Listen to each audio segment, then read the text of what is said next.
Every few years, the El Nino phenomenon kicks into life in the Pacific Ocean around the equator. It can affect weather around the world, changing the odds of floods, drought, heat waves, and cold seasons for different regions, even raising global temperatures. But what is El Nino and how does it happen? Firstly, we need to know what's normally happening in the tropical Pacific. This vast stretch of ocean sees consistent winds, called trade winds, that blow from east to west.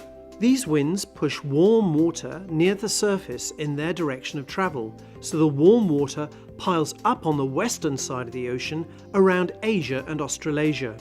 On the other side of the ocean, around South and Central America, as the warmer water gets pushed away from the coast, it's replaced by cold water which is pulled up from deeper down in the ocean, a process called upwelling. This creates a temperature difference across the tropical Pacific, with warmer water piled up in the west and cooler water in the east. Warmer water adds extra heat to the air, which causes the air to rise with more vigour, and it's this rising air that creates an area of more unsettled weather, with more cloud and rainfall. That rising air in the west sets up atmospheric circulation across this part of the world, with warm, moist air rising on one side of the ocean and cooler, drier air descending on the other. This circulation reinforces the easterly winds, so this part of the world sits in a self-perpetuating state until El Nino begins. If conditions are right, tropical Pacific weather systems, or slow changes in the ocean around the equator, can set off a chain of events which weaken or even reverse the usual trade winds. With weakened trade winds, there's less push of warm surface water to the western side of the ocean and less upwelling of cold water on the eastern side. This allows the usually colder parts of the ocean to warm, cancelling out the normal temperature difference. Because the area of warmest water moves, so does the associated wet and unsettled weather.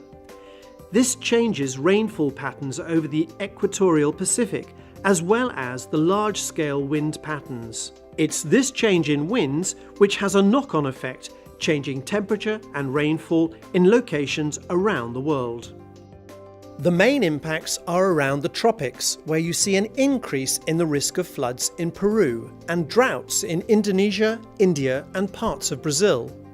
But virtually wherever you are in the world, El Nino has the potential to affect you directly via the weather or indirectly via socio-economic impacts.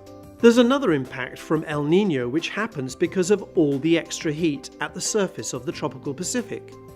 This releases vast amounts of energy into the atmosphere, which can temporarily push up global temperatures. This is why El Nino years often feature among the warmest on record. Each El Nino event is different, so the global impacts can change. You can find out more about the differing impacts of El Nino on our website. El Nino peaks around Christmas time and lasts for several months. It can die back to neutral conditions, but sometimes reverses into La Niña. This is the flip side of the oscillation which sees a strengthening of the normal trade winds. This pushes the warmest water to the far western part of the tropical Pacific and increases the upwelling of cold water in the east.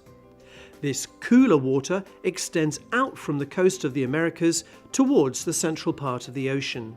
La Niña also impacts global weather and tends to have opposite effects to El Nino. You can also see more about La Niña and its impacts on our website.